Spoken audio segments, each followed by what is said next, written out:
Now we're going to make the retro square project. Get all your glass ready, your project guide, and make sure you've taken all the stickers off of each piece of glass. Grab page 3 of the project guide. It has the cutting grid on it. Choose a transparent color from your palette, lay it on the grid, and with transparent colors you can see through to the lines below. Find the 2-inch mark, grab your cutter, score the glass with your running pliers, gently squeeze, and run the score. Do this with all your transparent colors. For the opalescent glass, you're going to lay it on the grid and get out your ruler and your Sharpie. Lay the ruler across the 2-inch mark. With the pen, draw a nice thin line, and now you can see where to score the glass. Get the cutter out. I'm going to push away from me so that I can watch the line better. Scored the glass. And I run the score. You want to do this with all your opal glasses. We're going to need a variety of smaller pieces for this project, so I'm going to lay this strip back on the grid and cut at the 2-inch mark to create a 2 by 2 inch square. That's going to be the biggest of the smaller sized pieces, but I'm going to need some even smaller ones. So I lay this back down, cut on the 1-inch mark, leaves me with 2 1 by 2 inch rectangles. I'm going to want one of those, but the second one I'm going to put back on there. Again, cut on the 1-inch line, and that leaves me with 2 1 by 1 inch squares.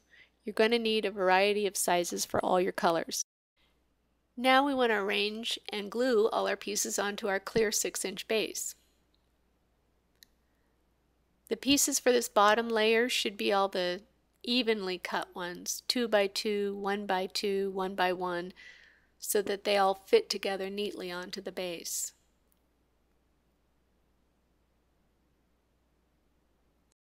You want to use only pinpoints of glue. Applying it with the toothpick keeps you from using too much. The glue only needs to hold the pieces in place until we take the project from the work surface to the kiln.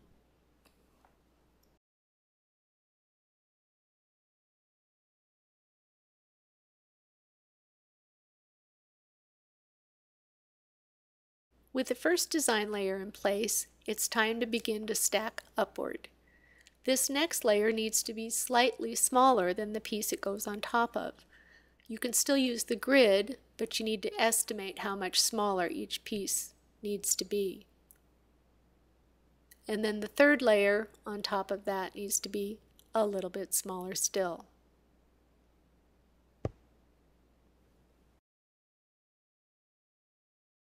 When you're finished, your piece should look something like this. Take out a 7-inch piece of papyrus kiln shelf paper, set it on your kiln shelf, gently lower your project onto the paper. Carry the shelf carefully to your kiln and fire on a full fuse setting.